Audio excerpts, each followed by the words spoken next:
Est-ce que vous avez donc pris conscience de certaines choses ou est-ce qu'il y a encore des points où vous avez des difficultés à...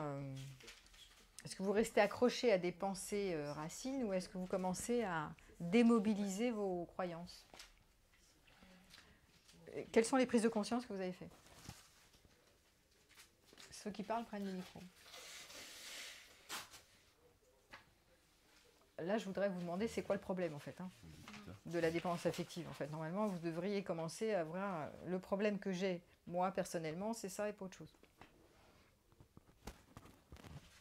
Vous voulez que je commence peut-être? Vas-y, vas-y. C'est parti. Moi, mon problème, c'était... J'avais peur de pas être aimée. J'avais peur de ne pas mériter d'être aimée parce que j'allais inévitablement me décevoir. Ouais. Et une de mes prises de conscience, c'est déjà que si je déçois, c'est pas de mon fait. En fait, les gens qui sont déçus, ils parlent d'eux. Moi, si je suis...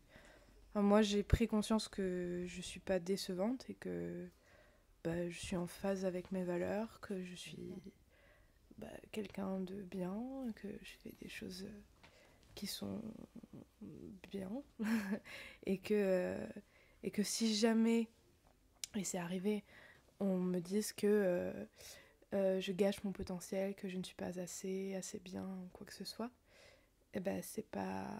À partir du moment où moi, je suis en phase avec moi-même, c'est pas mon problème et c'est le leur.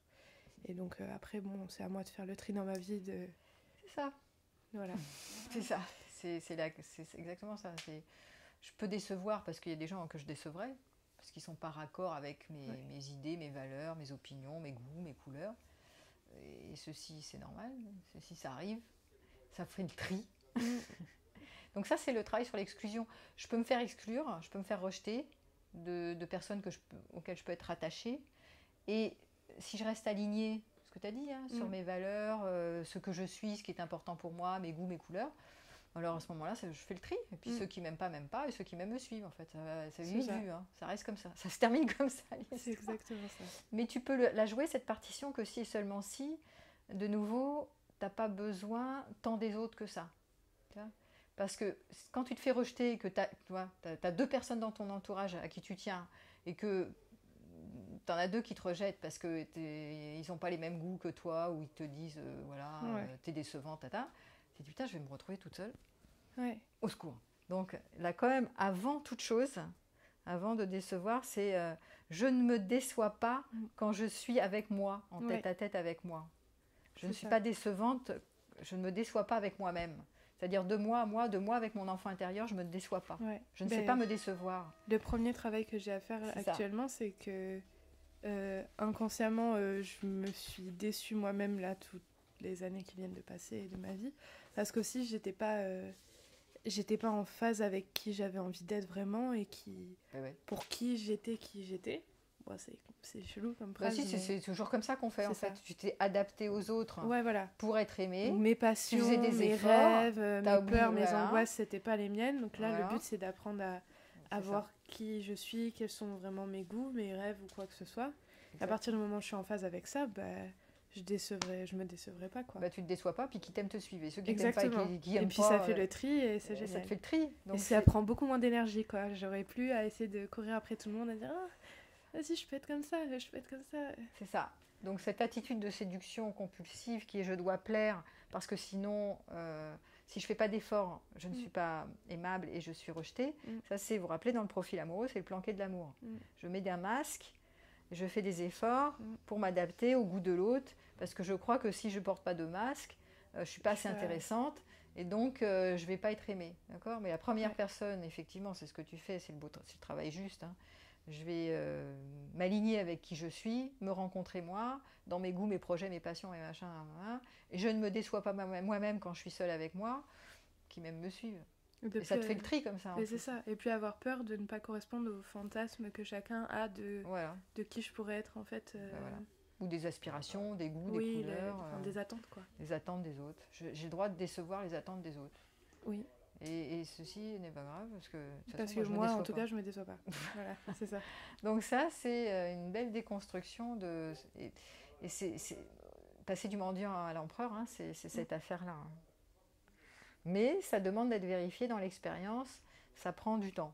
C'est pas un truc qui se fait. C'est joli en théorie, ça peut te prendre Ouais, une année, 2 années, ça peut te prendre 2, 3 ans pour éprouver tout ça et lâcher la croyance que je dois faire des efforts d'adaptation pour être aimé des autres parce que sinon je suis quelqu'un de rejeté, pas assez bien.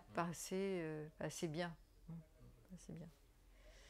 C'est pour ça que le premier retournement, elle est pas mal, c'est là c'était je n'ai pas besoin de plaire aux autres, je ne suis pas décevante de moi à moi. Je ne peux pas me décevoir. Donc je ne peux pas déplaire aux autres. Et si je leur déplais, je leur déplais. Ben voilà. Donc ça veut dire une vie de couple sans compromis. Si tu es en relation, si tu n'es pas en relation, bon, c'est facile, mais si tu es en relation, il n'y a pas de compromis à faire en fait. Hein. J'arrête pas de le dire, mais pas de compromis dans le sens d'arrêter de faire des efforts pour faire plaisir à l'autre. Par exemple, je sais pas, toi t'aimes, t'as plein de passions quoi. C'est quoi que t'aimes Le dessin. Le dessin, tu as envie de passer du temps dans le dessin, ouais. L'autre il a envie de passer du temps, je sais pas, à la montagne. Toi t'aimes pas la montagne. Bon, et ben pas de compromis. T'es pas obligé tu vas pas sacrifier ton dessin pour aller à la montagne, ou alors tu fais du dessin à la montagne, si ça te fait plaisir. Oui. Mais si ça fait pas plaisir, il n'y a pas de compromis à faire en fait. Et c'est pour ça que j'y tiens beaucoup à ça. Parce que c'est pas fait. Parce que si tu commences à faire des compromis, tu commences à t'adapter pour plaire, pour être aimé. Tu vas sacrifier tes passions. Par exemple, elle c'est le dessin, donc elle va en faire de moins en moins, ou un peu, mais pas beaucoup. Donc elle se sacrifie, et après elle va le faire payer d'une manière ou d'une autre. En plus, après, elle sait plus qu'elle aime le dessin, parce qu'elle a tellement plus fait de dessin qu'elle ne sait même plus que ça existe. Tu vois. Petit à petit, elle se laisse grignoter par des trucs qui plaisent à l'autre, qui peuvent lui plaire aussi. Hein, parce que si tu te dis, ah ouais, pourquoi pas la montagne, je connais pas, ça peut être sympathique. Mais finalement, c'est pas ton univers préféré. C'est un goût commun, mais parce que tu vois, la montagne, je connaissais pas, oh, super la montagne, mais c'est pas forcément ton truc à toi. Et tu te perds. Donc tu te perds là-dedans. Et à un moment donné, tu sais plus qui tu es, qu'est-ce que t'aimes pas, quels sont tes goûts, tes couleurs. Tu deviens un caméléon et tu sais plus. Et après, tu fais payer en général. Ou tu t'appauvris et il suffit que le mec il se barre pour un oui, pour un non. Ouais. T'es là, j'avais fait de la montagne, et j'ai du dessin à la montagne et maintenant j'ai plus le dessin, plus la montagne. Je sais plus qui suis-je, que fais-je, j'ouverge. Et on tombe dans le j'ai tout fait pour toi. Voilà, après tout ce que j'ai fait pour toi. Bah oui, mais personne t'a demandé de te sacrifier. Personne t'a demandé de faire des efforts. Surtout si l'autre, il insiste. Souvent, il y a des partenaires qui disent, mais si, puisqu'on s'aime, on va faire tout ensemble, on va faire plein de trucs ensemble, on va avoir les mêmes goûts, tout ça. Bah non, c'est pas de l'autonomie. Hein. L'autonomie, c'est j'ai mes goûts, t'as tes goûts. Si mes goûts rencontrent tes goûts, on partage en commun. Si mes goûts ne rencontrent pas tes goûts, on ne partage pas en commun. On fait pas d'efforts. Ben, la relation, elle est à l'endroit de l'intersection. Je passe du temps avec toi dans nos goûts communs, qu'on a envie de partager en commun parce que j'ai plaisir. Par exemple, ah oui, je connais pas la montagne, mais pourquoi pas aller à la montagne? Tiens, ça me fait plaisir aussi. Bon, bah parfait, bah, on fait ça en commun. Mais si lui, il aime pas le dessin, tu vas pas lui dire, ah bah si, on n'a qu'un week-end à se voir, donc fais du dessin avec moi, je te dis que c'est bien. Ben, non, puisqu'il aime pas le dessin, donc il fera autre chose. Voilà, donc on n'est pas obligé de passer un temps énorme ensemble si on n'a pas beaucoup de goût en commun. Par contre, les moments où on se voit, on est content parce qu'on a tous les deux envie, on n'est pas en train de faire un effort, on a tous les deux envie de partager ce moment. Donc évidemment, ce n'est pas le modèle classique où on fait tout ensemble, c'est un modèle où on fait ce qu'on aime, partager en commun, on le fait en commun, et on garde nos espaces personnels. Nos amis propres, nos goûts propres. Tu n'es pas obligé de partager tous tes amis avec ton partenaire non plus, c'est pas une obligation. Tu peux, de temps en temps, mais il n'y a pas d'obligation de tout faire en commun. Catastrophe, ça. Ok, très bien. D'autres prises de conscience intéressantes? Bon, vous avez tous des trucs... Oui, c'était intéressant aussi chez toi, là, ce truc de manque d'autonomie. Oui, après, c'est pas une prise de conscience. Hein. Ça, je le sais qu'effectivement... Alors, redis ta phrase. Alors, je me sens seule si je ne suis pas sécurisée par une autre personne, par une personne autre que moi. c'est quelque chose qui effectivement peut me faire peur. Je sais que c'est l'enfant interne qui se manifeste, et ça je le sais depuis pas mal de temps. Après, c'est juste que c'est pas le fait de le savoir qui fait que j'ai moins peur. Oui, bah comment on fait dans ces cas-là? Comment vous faites quand vous savez que vous avez un enfant, une petite fille qui est effrayée à l'idée que il n'y a pas papa qui est avec moi, qui me tient la main pour me sécuriser? On se crée un papa Ouais, merci d'éteindre les téléphones. un papa en soi, quoi. Voilà, c'est-à-dire papa ou maman en moi, qui fait quoi? Qui nous rassure, en fait. Non, le mot rassurer, qui concrètement Sécurise. Mais il fait quoi concrètement? C'est quoi Il te prend dans les bras. Oui, bon, ok. Il prend la responsabilité de mes besoins, mes envies. Voilà. Il prend la responsabilité de couvrir mes besoins et mes envies. C'est très concret, hein. C'est pas un machin fumeux, c'est pas un truc, oh là, je le sais, mais voilà, comment on fait? Par exemple, on avait un bon exemple. J'ai peur d'être toute seule dans un studio et il m'arrive une inondation et quoi? Bah alors quoi? Bah rien. L'adulte en moi va évaluer qu'il y a un problème à traiter. Et en général, comment on résout un problème d'inondation? On appelle les assurances et on appelle un maçon pour traiter le problème. Voilà, on fait faire un devis. Et voilà. Donc c'est que des trucs comme ça. C'est pas autre chose que ça. La protection, c'est quoi? Je demande la protection à un homme, et la protection, c'est quoi? Qu'est-ce que tu veux qu'il fasse? Le mec, il va te prendre dans les bras, et après, tu vas pas... Est-ce que tu crois que tu n'es pas... Enfin, la protection, c'est vie ou mort. Le mec, tu te prends dans les bras, tu te sens plus en danger de mort. Est-ce que c'est vrai? Non. Bah, je sais pas, hein. C'est pas gagné. Hein. La protection, c'est quoi? La sécurité, c'est quoi? C'est la protection pour ta vie. Qui est capable de se protéger pour sa vie? Il n'y a que vous qui puissiez vous protéger pour votre vie. Il n'y a pas quelqu'un qui peut savoir évaluer quel est le danger pour toi et quelles sont les mesures à prendre si tu es en danger de vie ou de mort. Si tu as mal quelque part, tu as un problème, tu es malade, la première personne qui va pouvoir te protéger, c'est toi. Ton mec qui est à côté de toi, il va dire va chez le médecin, mais qui c'est qui va y aller? Et qui sait quel médecin tu dois voir? C'est toi, c'est pas lui. Et si tu te dis si, il faut que tu voyes un naturopathe et toi tu te dis mais non, j'ai pas envie d'aller voir un naturopathe, c'est toi qui sais. Ben oui, c'est toi toujours la mieux placée pour te protéger, c'est jamais l'autre. Hein. Bien sûr. Donc la croyance, j'ai besoin de quelqu'un pour me protéger, pour me mettre en sécurité, quand vous examinez, c'est tout le temps faux. Sauf si, voilà, on peut se faire agresser ou avoir... Alors attends. C'est rigolo. Ce qu'elle dit, j'adore. C'est trop drôle. Sauf si je me fais agresser. Ça. Bah oui, parce que les peurs, c'est ça aussi, je veux dire, ce n'est pas uniquement de... Alors donne un exemple. Donc je sors dans la rue, je me fais agresser. C'est bien d'avoir... Non, mais oui, parce que je sais que le moindre problème que j'ai à ce niveau-là, mon mari sera là pour me défendre. Oui, s'il marche à côté de toi dans la rue, c'est bodyguard. Oui, mais même s'il n'est pas là, non, mais même s'il n'est pas là, je sais que je peux compter sur lui, je peux l'appeler et il sera là tout de suite pour venir à mon secours. D'accord. Donc comment on fait pour... Elle est mignonne. Bodyguard, allô? Est-ce que tu peux... C'est ça. Ok, mais par exemple, quand tu te dis j'ai besoin d'un homme pour me protéger, qui est une pensée qui n'est pas très autonome. Mais quand je pense à la protection, moi je pense à tout ça. Oui, mais c'est bien qu'on regarde ça. Mais c'est pour ça que c'est bien de déconstruire ce truc-là, parce que tu grandis pas en autonomie. Là, tu continues de penser que tu as besoin d'un homme pour te protéger pour ta vie. Donc, très bon exemple. Donc, je sors dans la rue et j'imagine que je vais me faire agresser. Et donc, j'ai toujours mon téléphone sur... Déjà, il faut que tu aies ton téléphone sur toi pour pouvoir l'appeler. Si tu l'as pas, tu es quand même... Tu te fais agresser... Excusez-moi, je sors mon téléphone. Vous n'auriez pas un smartphone? Je vais appeler mon mari. Alors, bon, déjà, c'est pas très réaliste non plus, parce qu'il faut penser à avoir le téléphone et faire... C'est quand même pas loin. Bon.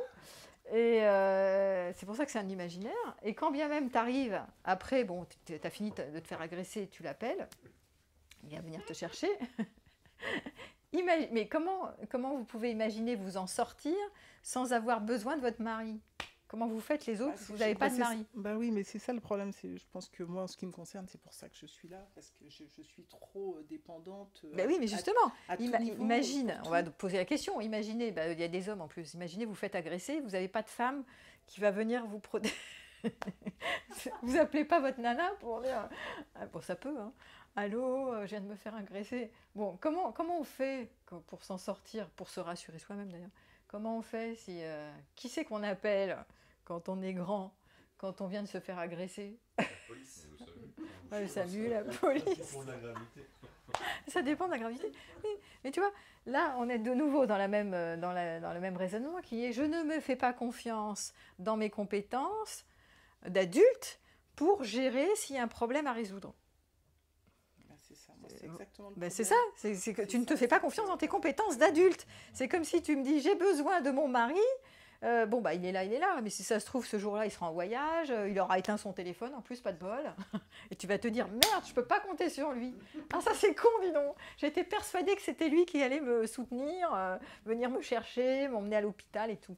Ah bah pas de bol, le mec il était pas là, il avait débranché son téléphone, ou alors il était avec sa meuf en train de te tromper, tu vois. Donc là, t'as les boules comme ça. Oui, c'est fait exprès. C'est parce que tous ces besoins, toutes ces croyances de l'enfant, qui sont de l'enfant intérieur, qui sont je donne le pouvoir à l'autre pour me protéger ou pour me soutenir, sont des croyances qui n'engagent pas l'autonomie et qui font vous rester ça vous maintient dans la dépendance affective. Et ça vous donne pas confiance en vous pour savoir que vous avez des compétences d'adulte pour vous protéger au cas où le pire arrive. Alors déjà, c'est des anticipations. Je vais me faire agresser, je vais avoir besoin d'appeler bodyguard. Déjà. Non, mais enfin là, c'est un exemple que j'ai donné. Oui, mais c'est un bon exemple. Pour montrer que, je sais pas, mais là, j'en aurais d'autres pour tout. Moi, j'ai l'impression que... Mais c'est ça. Voilà, j'ai besoin de lui pour tout. C'est bien le problème. C'est une croyance c'est ton enfant apeuré, effrayé, qui s'imagine qu'il vit dans un monde hostile et qu'il n'y a pas d'adulte en toi aux commandes qui peut analyser, se distancier, réfléchir et traiter le problème en prenant les mesures nécessaires en tant qu'adulte. C'est ça qui se passe. Il y a un manque de part adulte, tu vois. Donc c'est pour ça que je te dis, tu ne te fais pas confiance dans tes compétences d'adulte de gérer les problèmes. Comme si tu ne savais pas les gérer. Alors, ce qui est complètement faux, parce que regarde dans ta vie tout ce que tu gères. Tu as bien une vie professionnelle où tu fais des tas de trucs. Bon, c'est un mauvais exemple. Non, mais tu gères bien des trucs. Tu as pris l'avion, tu sais faire des... C'est la première fois que je le fais. Voilà. Voilà. Donc, tu as bien pris ton avion, tu te débrouilles quand même, tu sais faire des trucs. Vous savez tous téléphoner, appeler Darty, commander un billet d'avion. Enfin, voilà. C'est juste que quand l'enfant croit ne pas savoir... Enfin, c'est l'enfant en toi qui croit qui ne sait pas faire, quoi. Donc, il y a besoin de mettre un adulte aux commandes pour déraciner la croyance. J'ai besoin de quelqu'un pour me protéger, par exemple, ou pour me soutenir, ou pour être là en cas de danger, ou pour me faire la cuisine, ou pour me prendre dans les bras, ou pour voilà. Si vous n'êtes pas dans un chemin vers l'autonomie, vous restez tout le temps dépendant affectif. C'est-à-dire que vous allez remplacer un par un autre, une par une autre. Donc je ne déracine pas, j'ai besoin de quelqu'un pour. J'ai besoin de quelqu'un pour. Moi, j'ai un exemple concret. Alors vas-y. Tiens. C'est un très bon exemple. Hein. Voilà, c'est coincé là. Moi, je suis divorcée depuis 2 ans et je m'entends très bien avec mon ex-mari. D'ailleurs, on a beaucoup d'affection l'un pour l'autre encore. Et lui, il a retrouvé tout de suite une compagne. Soit. Et pour Noël, je les ai... le 26, je les ai invités avec mes enfants, tous les deux, à boire un petit coup champagne l'après-midi chez moi. Donc chez moi, dans sa maison, dans son ex-maison, avec sa compagne, avec qui je m'entends très bien aussi. Et voilà, donc ils partent, c'était vers 16h30. Et là, à un moment donné, j'avais très envie d'aller marcher, parce que j'habite à proximité d'un bois. Donc je mets mes chaussures de rando, je pars à 16h30. Et le fait exprès, je dis, putain, je vais changer de direction, je vais prendre le chemin à l'envers, alors que je connais très bien le bois, etc. Sauf que je me perds. Donc il fait nuit, etc. et je retrouve vraiment pas mon chemin, c'est pas possible. Donc j'ai peur, j'ai vraiment peur. Et je me dis, ouais, tu l'as fait exprès, t'avais envie de te faire peur. Donc je suis assez réaliste. Par contre, après j'entends des bruits, etc. Je commence vraiment à avoir peur. Et là je me dis, bon, j'avais mon téléphone quand même, j'appelle qui? Alors j'avais peur aussi parce que ma fille était à la maison, je dis, elle va s'inquiéter. Si elle ne me voit pas arriver d'ici 2 heures, elle va vraiment s'inquiéter, comment je vais faire? Mais donc j'appelle mon ex-mari, qui était reparti avec sa compagne. Et alors je lui dis, bon, bah ouais, je suis désolée, mais j'ai peur. Et vraiment, il me dit, bon, bah t'inquiète pas et tout, tu es où? Bah je sais pas où je suis, je sais pas. Tu vois pas de lumière? Je dis, non, je vois pas de lumière, j'arrive pas à me repérer, etc. Il pleut, c'est une catastrophe, c'est en décembre. Vous êtes perdu dans les bois. Ouais, je suis perdue dans les bois. Enfin, j'insiste, je suis perdue. Voilà, j'insiste. Et puis sa compagne, elle se fout de moi. Parce que bon, Isabelle, il lui arrive rien, Isabelle. Bah alors, Isabelle, t'es perdue? Ouais, t'es perdue. T'as pas l'application machin? Je dis non, j'ai pas l'application machin et tout. Bon, et là, par contre, c'est elle qui prend un peu les commandes. Elle me dit, bah écoute, bouge pas, fais comme ci, fais comme ça va, ouais. Et après, je lui dis, bon, bah... Puis du coup, je reprends mes esprits de l'entendre elle. Je reprends mes esprits. Et puis, je dis, bah écoute, je vais marcher, il y a un chemin, je marche. Je vais marcher. Puis je dis, bon, s'il y a un chemin, je rêverai bien. Puis à un moment donné, il me dit, bah si tu vois des lumières, ça sera bon. Puis à un moment donné, je vois des lumières et c'était bon. Mais par contre, après, qu'est-ce que j'étais contente? J'étais hyper contente j'étais hyper contente de moi. T'étais fière de toi, c'est ça? Ouais, j'étais fière de moi, quoi. Bah, tu t'en es Par sortie contre, je me suis posé la question, mais j'appelle qui? Bah, t'appelles mais ce qu'elle m'a dit, proches. Ouais, mais ce qu'elle m'a dit, elle veut dire, bah attends, prends voir tes responsabilités. En fait, ce qu'elle voulait me dire, prends voir tes responsabilités, ma cocotte. T'as voulu aller marcher, etc. Enfin, moi j'ai pris, je lui ai dit, bah oui, ok, ouais, il faut peut-être que je sois peut-être un peu plus grande, et puis... bon, c'est des apprentissages, hein. Ça te permet d'agrandir ton champ d'autonomie en disant, bon, je peux appeler mon ex, mais je peux aussi appeler... voilà, mais bon. Mais ce qui est important, c'est ce sentiment de gagner en autonomie dans « Ah oui, je sais me débrouiller par moi-même. Ou je saurais me débrouiller s'il y a des problèmes parce que je sais traiter les infos, en fait. Je suis en capacité d'analyser et de prendre à chaque instant les mesures nécessaires pour me protéger. » Parce que je pense que j'aurais été encore mariée, j'aurais dit, ah mais non, tu viens me chercher, gna gna gna, et je pense que j'aurais été dans ce truc, quoi. Hein? Ouais, tu viens me chercher. C'est comme ça qu'on entretient la symbiose, c'est-à-dire en disant tu viens me chercher, j'exige, t'es là pour me soutenir. Elle, en fait, elle a coupé, quoi. Bah non, bah alors... débrouille-toi, t'es grande. Ma cocotte. C'est sûr que l'autonomie, arrêtez de croire que vous avez besoin de quelqu'un pour vous en sortir, pour aller bien, ça c'est vraiment, quand tu le vérifies, après ça te détend. Parce que tu peux t'appuyer sur une expérience où tu as vu que tu étais compétente. Sinon, tu restes l'enfant effrayé qui s'imagine ah ben, je vais jamais. Oui, c'est une bonne idée, mais je ne sais pas faire, je ne saurais pas faire. Et donc, tu imagines le pire. Mais le pas entre se dire qu'on ne sait pas. Ah, c'est pas super. Entre se dire qu'on ne sait pas faire. Le pas entre se dire qu'on ne sait pas faire et le faire. C'est déjà de se dire qu'on peut apprendre à le faire. C'est ça. Et en soi, on est tous en capacité d'apprendre à faire des choses. Tout à fait. Donc si aujourd'hui, je me dis, j'ai besoin de quelqu'un pour arriver à... T'as donné l'exemple de réserver des billets d'avion, j'en sais rien. Et je me dis, ou réparer une voiture. Voilà, je suis en panne, je sais pas réparer de voiture. Et je me dis, mais panique à bord, il faut absolument que j'ai mon compagnon ou un ami ou quelqu'un avec moi pour réparer la voiture. De me dire, en fait... Je suis capable aujourd'hui, si je me donne les moyens, d'apprendre à réparer une voiture. Il y a des tutos sur Internet. Et ça me rajoute des compétences de me dire, je suis encore plus autonome. C'est ça. Mais tu as tout à fait raison. Encore faut-il avoir l'envie d'augmenter son autonomie. Oui. Donc d'apprendre à devenir plus autonome, d'apprendre soit par les tutos, tu téléphones au garagiste. Il y a des manières d'avoir envie d'augmenter son autonomie. Mais si vous avez envie d'augmenter la dépendance affective, c'est le chemin inversé. Ouais. C'est je gagne en non-autonomie. Donc je reste l'enfant accroché à l'idée qu'il me faut quelqu'un pour me protéger, pour me mettre en sécurité, pour me donner de la sexualité, pour me donner de la tendresse, pour me donner de la valorisation, pour me donner de la reconnaissance, pour de l'amitié, de la confidence, de l'authenticité, enfin tout et n'importe quoi. Me guider dans la nuit. Hein? Me guider dans la nuit. Voilà, me guider dans la nuit, tati, tata, enfin voilà. Donc c'est un chemin, l'autonomie. Et ça ne veut pas dire faire seul, hein. Ça, c'est l'indépendance. Mais le chemin de l'autonomie ultime, c'est l'interdépendance. Je sais faire seul, je sais me débrouiller, je sais que j'ai des compétences et je me fais confiance dans mes compétences au cas où il y aura un pépin. Je trouverai bien une solution, un truc, parce que je suis grande. Et en même temps, l'interdépendance, c'est je sais que j'ai besoin des autres aussi. Je peux appeler une copine, je peux appeler mon ex, je peux appeler le garagiste, je peux appeler... voilà. Quand tu as été habitué à avoir quelqu'un sous la main, c'est ça? Et ben voilà. Les baisers le problème, quand tu as été habitué à avoir quelqu'un sous la main qui a toujours tout pris en charge en tant que sauveur, du coup tu ne sais plus que tu es capable de. Tu as oublié ou tu n'y crois pas. Donc il faut repartir par le chemin peut-être un peu de repousser en disant arrête de me sauver la vie. J'ai besoin de vérifier par moi-même que je suis capable d'appeler Darty, que je suis capable d'aller au garage, que je suis capable... Donc c'est à toi de commencer à prendre en charge tes besoins au lieu d'attendre toujours que l'autre te soit utile, parce que c'est confortable, mais pas si confortable que ça.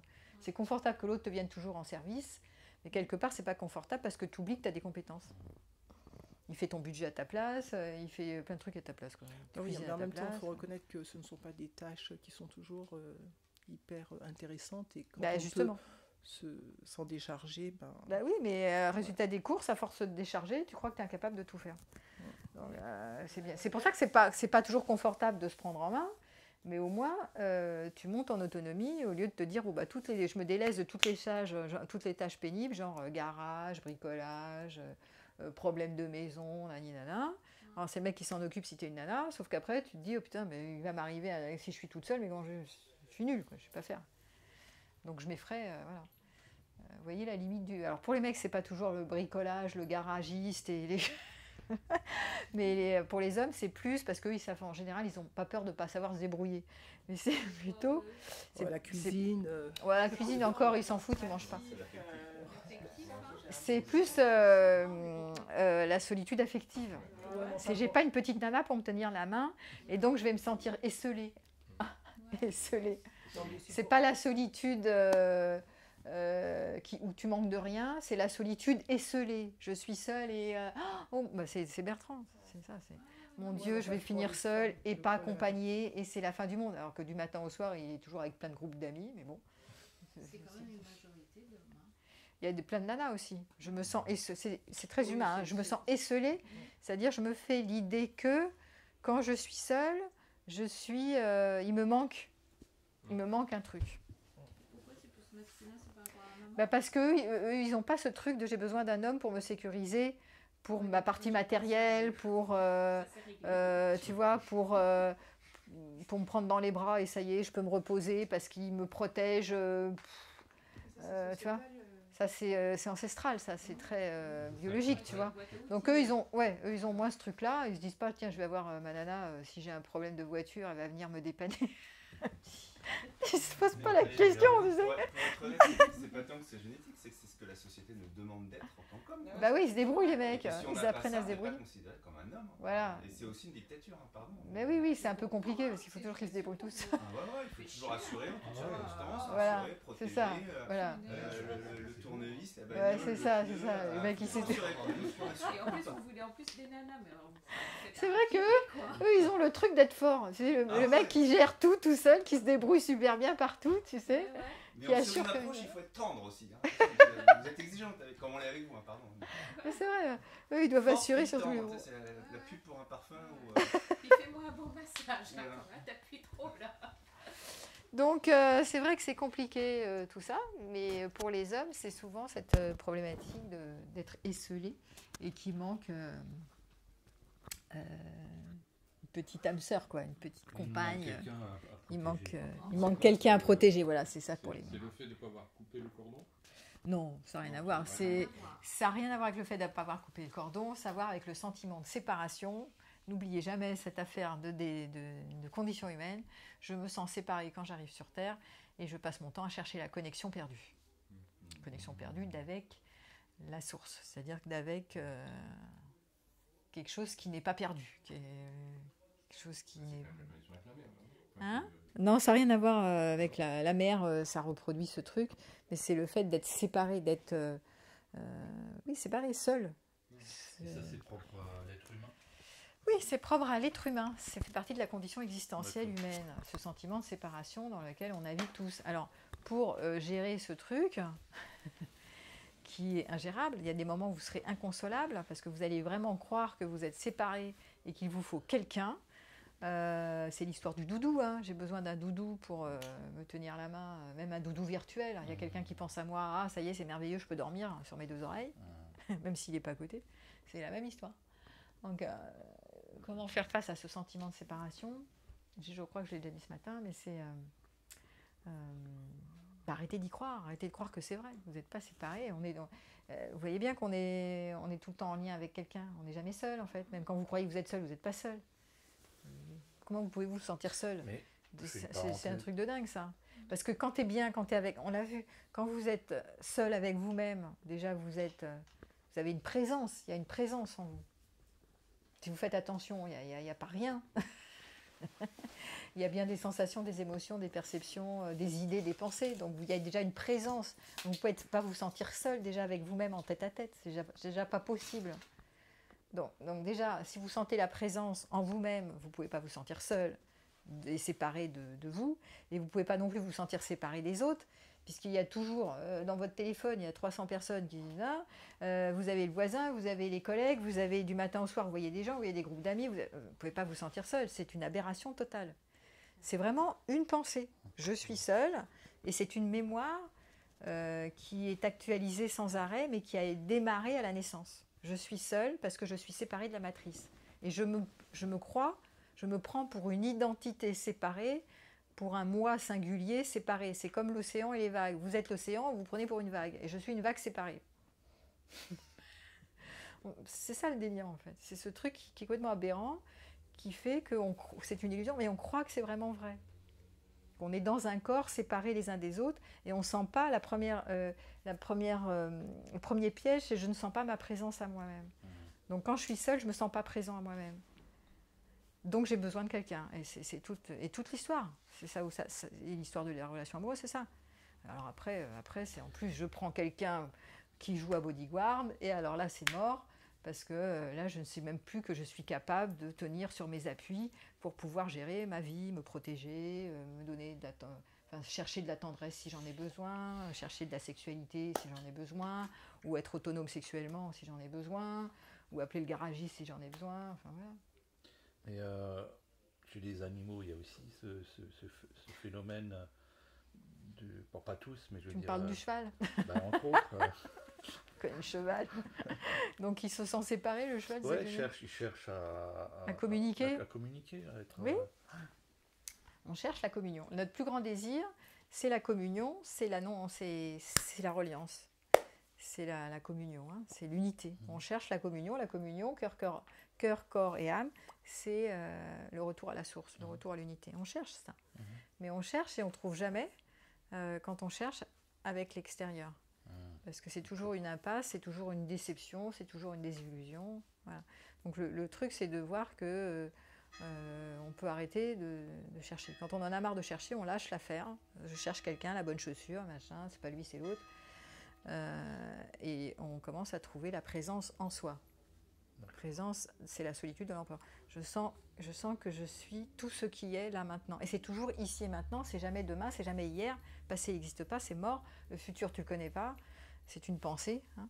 Donc c'est toujours, je sens ici, je sens que je suis là. Qui est là? Personne, c'est des sensations, des émotions et des pensées qui sont présentes en fait. C'est ça la présence. C'est tout bête, hein, c'est tout simple. C'est juste qu'on se quitte, on veut échapper à la solitude, on se quitte, on se déserte, on s'abandonne. Quand tu dis tu m'abandonnes, je m'abandonne, je me quitte. Et la seule porte, c'est la solitude, parce que la solitude, c'est le seul endroit où vous pouvez sentir dans le tête-à-tête avec vous-même, quand il y a le calme, quand il n'y a pas de bruit, quand il n'y a pas d'agitation, votre agitation. Quand tu te sens agité dans tes pensées, il y a de la présence. Il se passe quelque chose au Galeries Lafayette. Il se passe de l'agitation mentale. C'est pas rien. Hein, c'est pas confortable, c'est pas agréable. Alors après, quand tu sens, par exemple, c'était un bon exemple, je sens de l'agitation mentale, je sens la peur d'être seule, là. Bon, c'est pas confortable, c'est pas agréable. Donc qu'est-ce que je vais faire? Pour sentir et améliorer mon état, je sais pas, je vais m'écouter une petite musique sympathique, je vais me faire un petit échaud, enfin vous allez faire des trucs qui sont sympas pour vous, pour passer du mendiant à l'empereur de manière fonctionnelle. Si vous avez du mal à sentir votre présence de manière agréable à vous-même, agrémentez votre vie, augmentez votre confort, trouvez des ressources, mais pas forcément chez les autres, mais pour augmenter le plaisir en fait. Ce qu'on appelle, ça s'appelle développer l'amant intérieur, ça, ou l'amante intérieure. Au lieu de croire qu'il y a un amant ou un amant à l'extérieur qui va répondre à vos besoins pour vous rendre la vie agréable et confortable, non, arrêtez de fuir l'ennui, arrêtez de fuir la solitude, arrêtez de fuir l'isolement, pour voir que vous êtes en capacité de ne pas vous ennuyer quand vous êtes tout seul. Donc, je ne sais pas, choisissez vos bouquins, vos musiques, faites-vous une playlist, choisissez vos jouets pour jouer, comme les enfants, faites-vous des tripes sympathiques, pour savoir que vous êtes compétent pour ne pas vous ennuyer avec vous-même. Et quand ceci est expérimenté et commence à se résoudre, vous avez moins besoin d'aller chasser un objet d'amour, c'est-à-dire croire en l'histoire romantique. Il me faut une âme sœur pour aller bien, il me faut communier pour aller bien. Il vous faut déjà communier avec vous-même. De toute façon, quand on est enfant, on est seul. Ça dépend on des joue gens. Bien, on joue bien avec nous-mêmes. Enfin, je veux dire, ça dépend des enfants. Tu as des enfants qui sont jamais. Moi, j'ai eu. Ça dépend là, ils sont jamais tout seuls. Il y a toujours quelqu'un. Bon, ils sont en tribu. Et donc, eux, ils savent pas. D'ailleurs, j'avais un exemple comme ça. Ils savaient pas jouer tout seuls. Du coup, il lui faut toujours quelqu'un. Parce qu'il y avait toujours maman sur son dos qui jouait avec. Donc, il n'avait jamais pu jouer tout seul. Donc, il ne sait pas faire, tu vois. Bon, ça, c'est encore un cas extrême. Mais toi qui as joué toute seule, et trop joué toute seule, c'est l'inverse. Un peu trop, oui. Ben, du coup, tu étais trop toute seule. Et du coup, tu cherches toujours des camarades. Un camarade. Ah oui, pour plus être seule. Je m'en trouve tout le temps. Hein. Ben oui, tu cherches, tu trouves. Voilà. Mais non, mais j'ai été élevée en fille unique. Mais de nouveau, parce que ce sentiment de solitude, c'est une solitude d'isolement, c'est une solitude tristoune. C'est pas une solitude où tu t'amuses avec tes jouets. C'est une solitude où tu n'as pas assez de jouets. Voilà. Tu t'amuses pas toute seule avec tes jouets. Donc tu vas chercher de la stimulation avec un camarade à l'extérieur, un copain de jeu. Qui veut jouer avec moi? Mais au lieu de dire mon compagnon va jouer avec moi, trouve-toi plein de camarades. Tu vois, ici, tu as des potes là, tu peux jouer. Tu peux jouer avec tes camarades, tu peux trouver des camarades de jeu. Ça sera moins dangereux. Le compagnon, il n'est pas drôle, hein, parfois. En plus. Donc, voilà. Donc, est-ce que vous savez, pour ne pas vous sentir seul, de combien votre enfant intérieur a besoin de ludique, la dimension du ludique? Est-ce que vous imaginez combien de pourcents ça prend dans votre vie de pouvoir vous octroyer du jeu? J'imagine que vous ne savez pas. 70% de notre temps, on devrait jouer. Beaucoup. Ah oui, je pense que la vie devrait pour être drôle, notre énergie vitale. Tu vois. Voilà, et on ne joue pas beaucoup. Alors, quand vous prenez la tête avec un mec ou une nana, est-ce que je lui plais, est-ce que je lui plais pas, est-ce qu'il ne va pas me tromper, est-ce que... Ce sont des affaires qui sont sérieuses. Pendant ce temps-là, vous ne jouez pas beaucoup. Et comme vous ne jouez pas, votre énergie, elle fuit. Et après, vous êtes mal. Est-ce que ça rejoint les 25% Parle dans le micro. de la besoin Est-ce qu'on a besoin des 25%? Est-ce qu'une relation ne doit combler que 25% de ses besoins? Ça revient un peu à la même chose. Normalement, une relation n'est pas censée combler tes besoins. Voilà. C'est Fritz Perls, qui est l'inventeur de la Gestalt, qui a écrit ça comme ça en départ. Il a dit « Je ne suis pas là pour répondre à tes besoins, tu n'es pas là pour répondre aux miens. Mais si par hasard, par miracle, nous croisons et que ça le fait que tu réponds au mien, je réponds au tien, tant mieux. Sinon, tant pis, au revoir. » Les choses sont simples, ça répond direct. C'est sans compromis. C'est même pas 25% que l'autre y répond. Il répond par hasard parce que, je viens de le dire, hein, c'est très juste, hein, il répond parce que ça lui fait plaisir de répondre à tes besoins, ou parce que c'est un grand névrosé, il répond à tes besoins, il te fait plaisir avant de se faire plaisir, mais c'est son problème à la limite. Du coup, il répond à tes besoins pour se faire aimer, tant mieux pour toi. Mais il n'est pas là pour répondre à tes besoins. Tu es là pour répondre à tes besoins. C'est la sortie de la dépendance affective. Hein. Je suis là pour répondre à mes besoins. C'est ça le chemin de l'autonomie. Je sais que je peux me faire confiance parce que j'ai un parent nourricier en moi qui est capable d'écouter les besoins et les envies de mon enfant et d'y répondre dans la mesure du possible en fonction de la réalité. C'est-à-dire que si mon enfant a envie de... Là, par exemple, je suis avec vous, mais là, j'ai envie de vous chanter une petite chanson parce que j'aime bien chanter une petite chanson, c'est pas l'heure. Donc je chanterai ma petite chanson à 5-6 heures. Voilà. D'accord ? Parce que la réalité fait que je suis en réunion et donc c'est pas le moment. Mais je n'oublie pas que j'ai envie de chanter une petite chanson. Donc c'est ça, ce dialogue avec l'enfant, hein, qu'on appelle le dialogue avec l'enfant intérieur. C'est clair ça ? De comprendre bien ses besoins. D'identifier ses besoins et de s'écouter et de savoir s'écouter. Si j'ai besoin de repos, j'ai besoin de repos. Si j'ai besoin de m'amuser, j'ai besoin de m'amuser. Si j'ai besoin de voir des amis, j'ai besoin de voir des amis, etc., etc. Mais du coup, c'est pas du tout compatible avec quelqu'un d'autre. Pour moi, quand je fais ça, je suis super bien seule, en fait. Ben oui, je trouve que l'autre m'encombre, mais d'une force, quoi. Je me dis, mais en fait, j'arrive pas à être avec quelqu'un et à satisfaire mes besoins. Ben, c'est le problème. Normalement, tu devrais pouvoir créer des espaces de négociation, c'est-à-dire de partage en commun sur des choses qui vous sont agréables à deux, tu vois, mais pas tout partager. Si tu as besoin de te reposer et que lui, par hasard, il a besoin de se reposer au même moment, parfait. Tu as envie de faire l'amour, il a envie de faire l'amour au même moment, parfait. Sinon, pas de compromis. Donc après, vivre avec quelqu'un H24, ben, ça devient compliqué si ce postulat n'est pas intégré. Parce que le problème si ce postulat n'est pas intégré, c'est que la personne qui vit avec toi, elle va croire que tu dois t'adapter, tu dois répondre à ses besoins. Tu dois l'écouter, tu dois faire acte de présence, tu dois manger avec elle, tu dois dormir avec elle, tu dois vivre à côté d'elle, tu dois, je sais pas, plein de trucs. Tu dois répondre à mes besoins, tu dois parler en vérité, tu dois ne pas me tromper, tu dois tu dois respecter, je te fais la liste, 3 tonnes. Et donc du coup, elle te prend le chou. Et donc du coup, après, vous vous sentez en prison. Vous n'arrêtez pas de dire « Ah, je ne me sens pas aimée pour qui je suis. » Bah oui, c'est normal, puisque l'autre est dans l'exigence. Et vous vous êtes mis dans cette prison, qui est « Je ne mets pas mes limites ». C'est-à-dire quand il dit « Tu dois m'écouter » et vous n'avez pas envie de l'écouter parce que vous avez envie de dormir, et que vous l'écoutez quand même, bah, vous faites des efforts et après, ça vous gonfle. Voilà.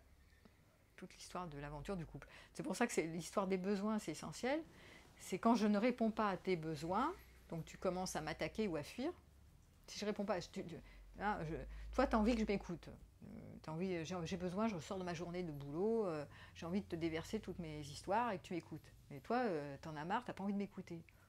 Donc tu vas commencer à m'envoyer bouler parce que tu n'as pas envie d'écouter mes problèmes. Ça commence déjà le bordel. Tu réponds pas à mes besoins, tu devrais m'écouter, mais enfin comment, tu as passé toute la journée à rien foutre, pourquoi tu m'écoutes pas? Donc c'est que ça l'histoire du couple. Et comment, c'est tout. Après c'est la CNV, hein. Sur le plan fonctionnel, c'est la communication non violente qui aide. Ah, donc ton besoin c'est d'être écouté, moi mon besoin c'est pas d'être écouté, mon besoin c'est de m'amuser, toi ton besoin c'est d'être écouté, donc tu me fais le reproche d'eux, mais moi aussi j'ai besoin, donc en général voilà, c'est comme ça. Après vous mettez un peu de CNV, saupoudré de CNV. En étant qui est le plus grand, c'est-à-dire celui qui a le plus de marge. Par exemple, moi je suis moins fatiguée que toi, donc je peux prendre un peu d'un temps pour moi, pour t'écouter 5 minutes, et après tu viens jouer avec moi, par exemple. Ben. Mais c'est pas vraiment un compromis. Si tu te forces à l'écouter parce que tu te dis merde, il faut que je lui fasse plaisir, effectivement, lui il a passé sa journée à s'emmerder, moi j'ai eu l'air de m'amuser, donc il faut vraiment que je l'écoute pendant une demi-heure, mais j'ai pas envie. Dès que vous vous forcez, vous faites payer derrière. Donc après, ça ruine les histoires de couple. Hein. Faire passer l'autre avant vous, c'est pas bon. Hein. Tout ça parce que vous croyez que vous allez perdre le lien si et seulement si vous ne faites pas pour l'autre. C'est vous que vous perdez. Hein. Mais non, c'est vachement libérateur ce que tu nous dis. Qu'est-ce qui est libérateur là-dedans? Parce que moi, ça fait tellement longtemps que je tourne en boucle là-dedans et que j'ai vérifié que je faisais des compromis en veux-tu, en voilà, sans m'en rendre compte, hein, parce qu'il y a une zone de déni. Je ne me rends même pas compte que je fais plaisir à l'autre avant de me faire plaisir. Je trouve ça normal, en fait. Oui, c'est comme si c'est évident. Voilà, oui, c'est normal. On est là quand même pour partager ensemble, pour faire des trucs ensemble, pour s'écouter, pour machin. On est bienfaisant.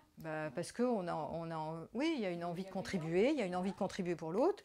Et puis, il y a une envie de ne pas perdre le lien, de ne pas entacher le lien, que le lien reste joli, harmonieux, beau et machin. Alors du coup, on fait des tas d'efforts, et après on est comme ça. Maintenant, puisque c'est comme ça, je ne fais plus d'efforts pour toi. Nanananer, nanananer. Je ferai que ce que je veux, nanananer.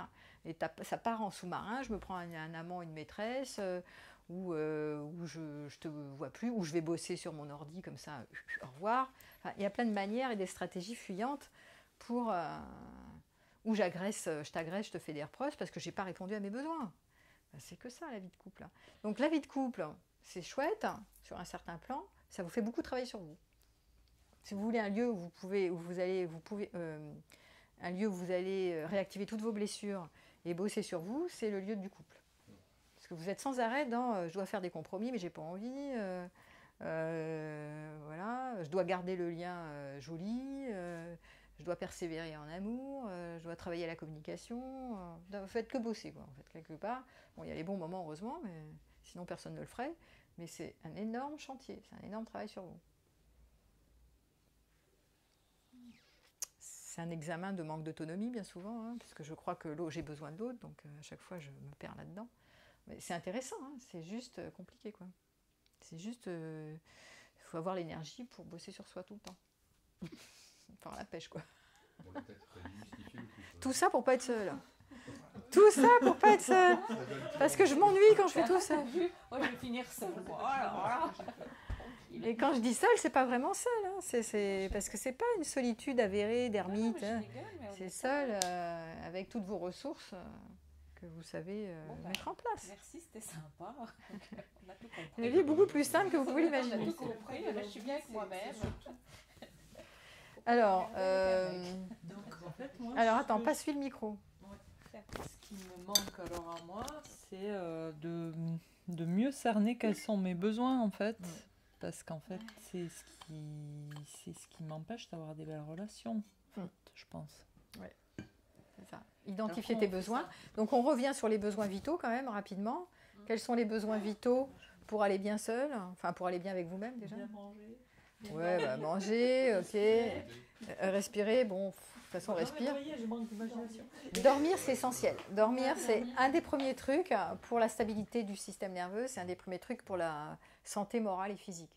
Sinon, vous allez vous enflammer sur vos névroses. Donc c'est hyper important, la qualité du sommeil, de faire en sorte que vous n'ayez pas un sommeil complètement troublé, agité. Après, quoi d'autre? Après, dans le sommeil, il y a les moments de détente et de repos dans la journée. Hein. Comment j'arrive à respecter les rythmes biologiques, activation, désactivation. Donc il y a des moments, comme à l'école, hein, il y a des moments où on a envie de...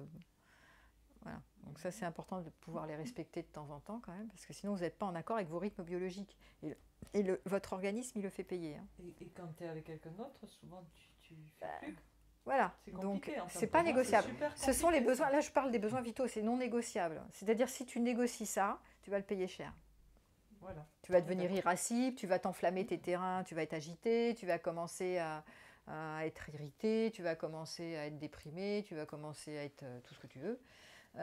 Et donc c'est pas sain du tout. Donc il est vraiment question de s'écouter, c'est-à-dire de se connaître et de voir qu'est-ce qui est négociable, qu'est-ce qui n'est pas négociable. Je parlais de sans compromis dans la relation, notamment sur ces besoins vitaux qui ne sont pas négociables. Et si l'autre ne peut pas tolérer ça, s'il ne comprend pas que tu as besoin de te reposer et que c'est comme ça, que c'est pas autrement, parce qu'il a envie, lui, que tu sois à ses côtés pour lui tenir la main parce qu'il n'aime pas être tout seul, alors à ce moment-là, c'est pas négociable, donc c'est comme ça. Et s'il n'est pas content... tenir ses limites, c'est dire bah non, c'est pas négociable. Si tu va avec la voisine d'à côté, va jouer avec la camarade d'à côté. Mais moi, je vais pas céder. Donc, faut pas avoir la peur de perdre l'autre. Tant que vous avez la peur de perdre l'autre, vous êtes mort. Et oui, ce qui n'est pas négociable n'est pas négociable. Donc, ça veut dire bah non, moi, je vais me coucher tôt, c'est pas négociable. Donc, je ne ferai pas d'effort parce que je sais que c'est pas négociable. Parce que j'ai besoin de dormir. Et moi, c'était mon cas. Moi, j'ai besoin de me coucher tôt. Parce que j'avais déjà épuisé, j'avais fait pas mal de burn-out, donc j'avais besoin de me coucher tôt pour récupérer, parce que je travaillais trop.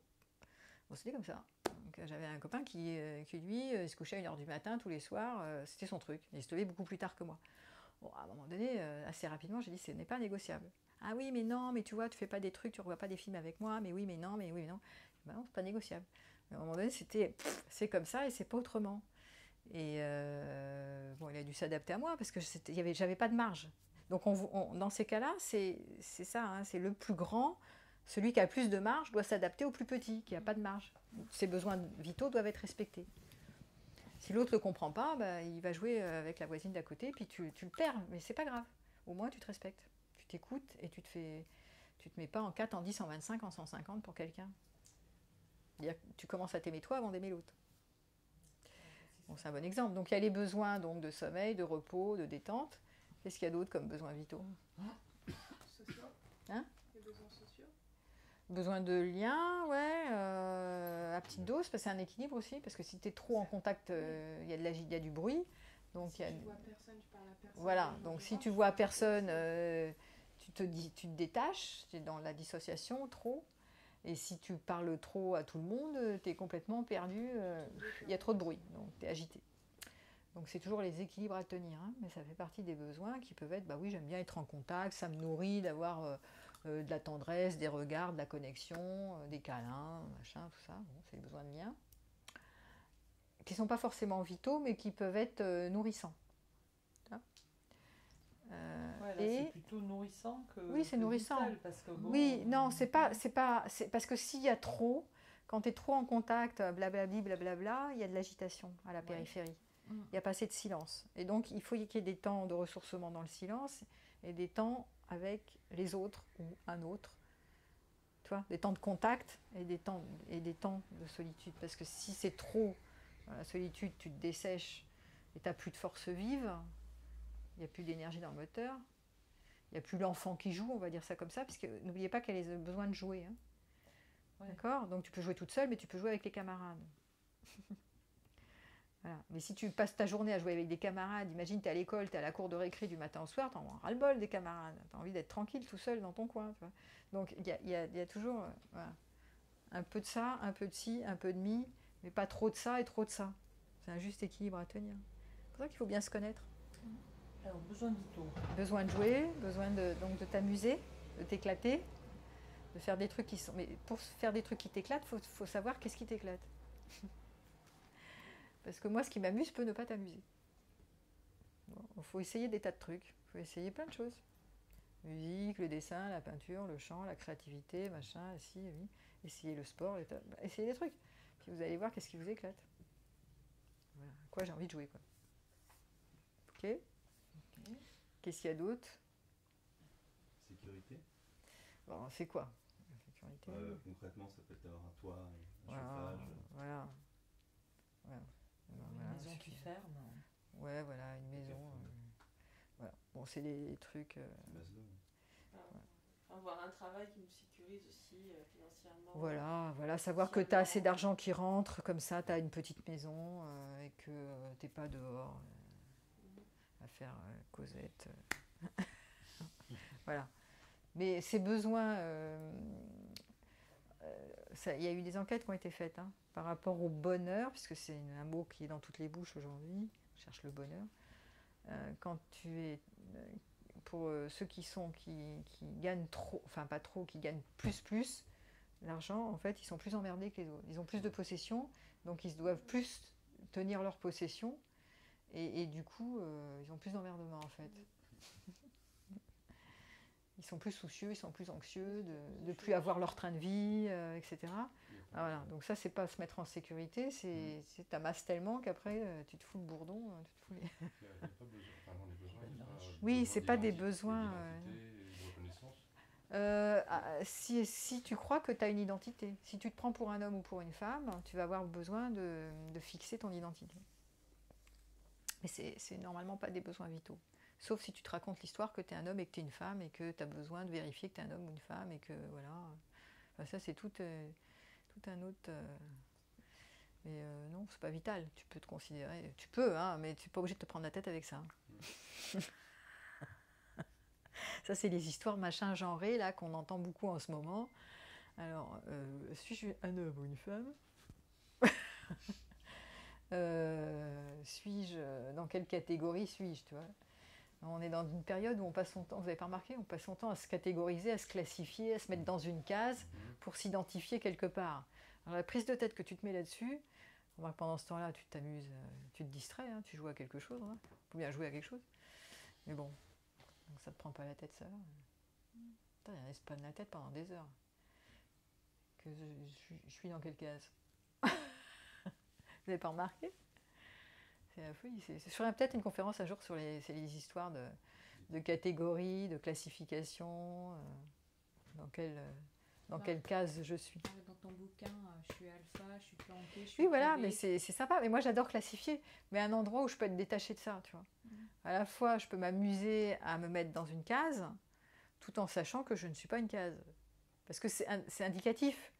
Parce que si tu veux, les modèles comme ça, je suis dans un profil de personnalité, ça veut dire que je sais que j'endosse un personnage qui a un profil de personnalité. Les camarades qui ont le même profil vont avoir les mêmes conditionnements que moi. Et c'est amusant de remarquer ça. Mais il y a des moments où je ne suis pas obligée de croire d'être identifiée au personnage, tu vois. Même si il prend le dessus sur moi. On dit souvent, hein, les conditionnements nous possèdent, créent notre profil de personnalité dans lequel on est en prison. Et à un moment donné, quand tu observes ce personnage qui joue cette partition, ben, tu es libre. Mais souvent, tu n'es pas parce que tu es pris par ton personnage, en fait. Ouais, ton profil. Ton profil te possède, en fait. Tu n'es pas libre de ton profil, tu n'es pas libre de tes conditionnements. Donc, en fait, tu crois que tu as le contrôle. En réalité, tu n'as pas le contrôle. Tu agis comme ton profil te dit d'agir. Donc, par exemple, si je reprends les profils amoureux, là, ceux que j'ai écrits dans mon bouquin, si je suis une planquée, je fais normalement, tant que je n'ai pas revisité ce truc-là, des efforts d'adaptation pour faire plaisir à l'autre, pour ne pas perdre le lien. Voilà, donc ça c'est mon profil, mais je ne suis pas mon profil. Mais mon profil me possède. Quand je fais ça, c'est mon profil qui fait ça. Sauf si je crois que c'est moi qui fais ça. Mais non, c'est mon profil qui fait ça. Il fait ça tout seul, il fait ça très bien, tu vois. Voilà. D'où l'intérêt de connaître aussi, tu sais, les modèles, les profils, etc. pour voir, tiens, comment je suis conditionnée. Et j'ai pas de choix, en fait. Je crois que j'ai du choix, mais j'ai pas beaucoup de choix. Quand je suis dans le profil, j'ai aucun choix, en fait. Au moins, se mettre en position d'observateur ou c'est ça. Et, voilà. et puis peut-être d'en rire. Voilà, c'est ça, c'est d'en rire quand tu peux en rire, ou de moins te faire souffrir, de te dire, bon, voilà, je suis un alpha, est-ce que je peux être moins alpha que ça Voilà, voilà. Donc on était dans la définition des besoins. Ben, je crois qu'on les a fait, hein, les repos. Il n'y a que ça, dormir, repos, jouer. Ouais, voilà. Vibrer. Hein, vibrer, c'est s'amuser, se sentir vivant, c'est s'amuser en général. Sécurité matérielle, un truc. Voilà, sécurité matérielle, ouais. À la maison, ben voilà, c'est tout, il n'y a pas 50 trucs. Hein, c'est pas ça. Ben oui. Bon, c'est pas la peine d'aller chercher midi à 14h, vous voyez, la vie est simple. Alors, pourquoi je m'en sors pas? La reconnaissance, c'est après. Déjà, c'est la reconnaissance, tu vas beaucoup chercher à vérifier que tu es quelqu'un de bien, parce que déjà, tu t'amuses pas tellement, tu sais pas trop t'amuser. Tu n'as pas tellement de plaisir dans la vie, donc tu passes ton temps à te dire, est-ce que j'ai de la valeur, pas de la valeur, est-ce que les gens m'aiment, est-ce qu'ils m'aiment pas, est-ce qu'ils m'applaudissent, est-ce qu'ils m'applaudissent pas, est-ce qu'ils me voient, voilà. Est-ce que je plais, est-ce que je plais pas, est-ce que je suis décevante, pas décevante, voilà.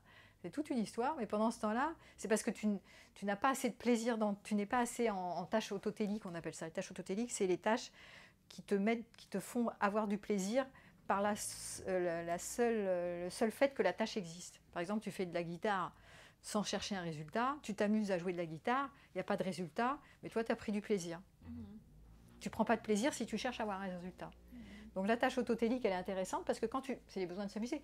Plus tu te procures, tu te sécrètes des endorphines et du plaisir en faisant des tas de trucs ou en faisant rien du tout, moins tu vas chercher à vérifier que tu as de la valeur. Parce qu'en fait, tu t'en fous un peu à la limite. Si tu as autre chose à foutre, en fait, de passer ton temps, est-ce que j'ai de la valeur, pas de la valeur, est-ce qu'on m'aime, est-ce qu'on m'aime pas? Parce que comme tu as plus de plaisir en allant choisir des activités ou en faisant des choses sur lesquelles tu as du plaisir, y compris au niveau professionnel, cette question se pose moins. Passe moins de temps là-dessus. Sinon, tu n'as que ça à foutre, en fait, hein, toute la journée. Est-ce que je plais, est-ce que je plais pas? Est-ce que les gens me trouvent intéressant, important? Est-ce qu'on m'applaudit? Est-ce qu'on m'envoie? Voilà. On a subi ça depuis la tendre enfance. Et ben voilà, parce que tu t'amuses pas assez en vie. Tu n'as rien d'autre à foutre. Non, mais je parlais du sèche-cheveux, là, par exemple. Le système scolaire ne nous amuse pas. Moi, c'est mon profil épicurien qui parle. J'ai un profil épicurien, moi. L'épicurien, c'est est-ce que je peux me distraire? Est-ce que je sais me distraire et m'amuser, tu vois? Quand tu as quand tu augmentes la relation au plaisir dans ta vie, même si c'est pas une fin en soi, hein, c'est sûr que tu poses moins de questions avec des trucs comme ça. Tu vois, t'as moins... Même si le plaisir n'est pas une finalité, parce que tu vas pas te shooter au plaisir tout le temps, ça peut pas être tout le temps là. C'est addictif. C'est addictif. En même temps, on cherche la dopamine, on cherche, etc. Et qu'est-ce qu'on fait dans la reconnaissance? Tu cherches la dopamine. Hein. Quand on te met sur un live sur Facebook, ou qu'on voit ta photo, et qu'on te met à j'aime, bah, tu es là en mode, paf, shoot de dopamine. Mais si tu sais jouer tout seul, tu te sécrètes aussi de la dopamine, tu vois. Ou si tu sais jouer avec tes camarades qui sont juste là maintenant, au lieu de penser qu'il te faut une nana pour aller bien, bah... du coup, tu te fais des shoots maintenant à la dopamine, aux endorphines, et du coup, tu vas bien. Et du coup, tu as moins besoin de te poser des questions de est-ce que j'ai de la valeur, pas de la valeur, est-ce qu'on m'aime pas, qui c'est qui m'aime, qui c'est qui m'aime pas. Voilà, ça se fait tout seul en fait. Ça se décolle tout seul. À ce moment-là, tu as beaucoup moins de problèmes de tes névroses de base avec les problèmes de valeur, qui sont des problèmes, je vous rappelle, je dois prendre ma place dans le monde. Ça se décolle tout seul. Et du coup... Parce que je termine sur un truc hyper important pour moi, c'est que ce qui est le plus précieux, c'est notre temps. À quoi je passe mon temps? Et si tu passes beaucoup de temps à te poser des questions sur est-ce que j'ai de la valeur, pas de la valeur, est-ce qu'on me voit, est-ce qu'on me voit pas, bah, tu n'es pas disponible à jouer avec ton cahier rouge. Parce que tu ne vois pas, le cahier rouge. Donc tu passes ton temps dans ta tête. Voilà. Et donc tu es dans ta tête et pas dans ton ressenti. Ressentir, sentir ce qui est bon pour toi maintenant, sentir de quoi tu as envie maintenant, sentir les odeurs, sentir voir, sentir, entendre, goûter, toucher. Tu ne peux pas être disponible à l'instant si tu pars dans ta tête en train de te dire j'ai pas de valeur, il faut qu'on me voie. Ouais, mais sans parler de valeur, enfin, Pas sur le micro. Enfin, je veux dire, sans parler de réfléchir à sa valeur ou est-ce qu'on a de la valeur, on n'arrête pas de penser. Donc, oui, mais c'est ça, mais pendant que tu penses, tu n'es pas en contact, c'est pour ça que je passe... Essayez d'apprendre, passer du mode pensée au mode sentir. Je sens, qu'est-ce que je sens? Je sens et de quoi j'ai envie, de quoi j'ai besoin, maintenant, tout à l'heure, après-demain, qu'est-ce qui me ferait du bien dans 5 minutes, dans 1 minute. D'ailleurs, vous allez me le dire, là, de quoi vous... Et... Là, tout de suite, vous avez envie de quoi? J'ai une question. Je voudrais bien que vous répondiez à ma question. Qu'est-ce que vous sentez maintenant? Faites 1 seconde d'introspection. En général, quand vous posez la question, qu'est-ce que je sens? C'est l'enfant qui sent. Hein. L'enfant en vous sent s'il a besoin de dormir, s'il a envie de jouer, s'il a envie de se détendre. Donc, prenez 1 seconde pour sentir ce que vous sentez. Et après, la question, c'est de quoi j'ai besoin pour aller bien. Voilà. Pas besoin de me répondre, hein, mais c'est de vous à vous. C'est important de vous questionner. Voilà. Parce que là, vous êtes en relation avec votre enfant intérieur.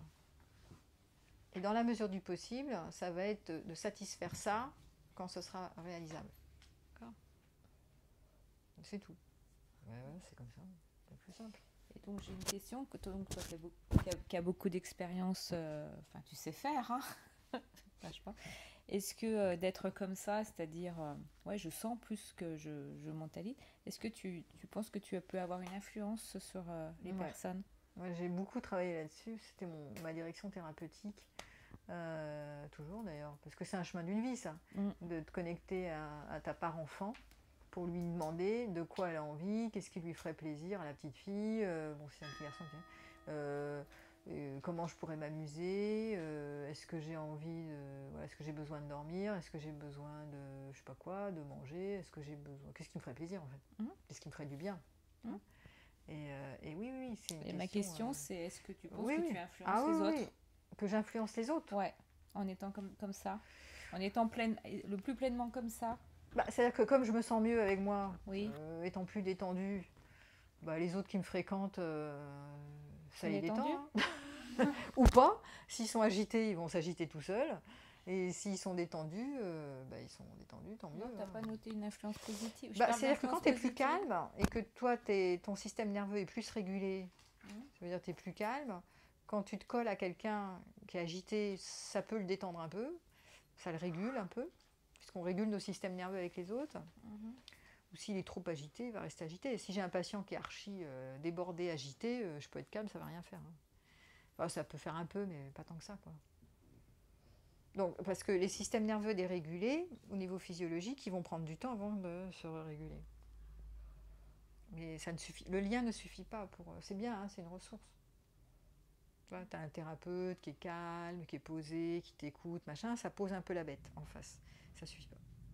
Si toi t'es dans ton truc, et oui, tati, tata, tati, tata, tata, tata, comme tu crois à ton truc, ça va être un plus, mais ça va pas tout régler. Parce que c'est à vous d'apprendre à réguler votre propre système en allant visiter et répondre à vos besoins. Je dis ça parce que plus tu réponds à tes besoins, par exemple, je suis fatiguée, je me repose, plus tu régules ton système. Plus tu réponds pas à tes besoins, plus tu dérégules ton système. Une logique implacable, ça. Moi, je dis ça parce que moi j'ai plusieurs hommes avec qui j'ai relationné qui étaient plutôt des hyper intellectuels et puis assez poussés dans l'introspection, etc. Plusieurs m'ont dit comme ça, j'aime être avec toi parce que tu es apaisante. Et je trouvais que j'appréciais pas qu'on me dise ça, quoi, parce que j'ai l'impression qu'on se servait de moi. Et moi, j'avais envie de dire, mais moi, du coup, tu m'apaises pas du tout. Parce que t'aimes pas la réflexion. On t'utilise, tout le monde t'utilise. Eux, ils t'utilisent pour se calmer, et toi, tu les utilises pour pas être seul, pour jouer. Parce que tu te sens seul, donc tu as besoin d'un camarade. Chacun s'utilise. Ceci n'est pas un problème. Je m'amuse à t'apaiser. Je m'amuse à t'apaiser et toi tu t'amuses à jouer avec moi parce que comme ça je suis pas seule avec eux. Voilà, je suis pas seule au monde. Ça marche. Voilà, toi t'es mon jouet aujourd'hui. T'es le jouet du jour. Voilà. Chacun s'utilise donc tranquille. Hein. Okay avec ça. Bon, c'est bien tout ça.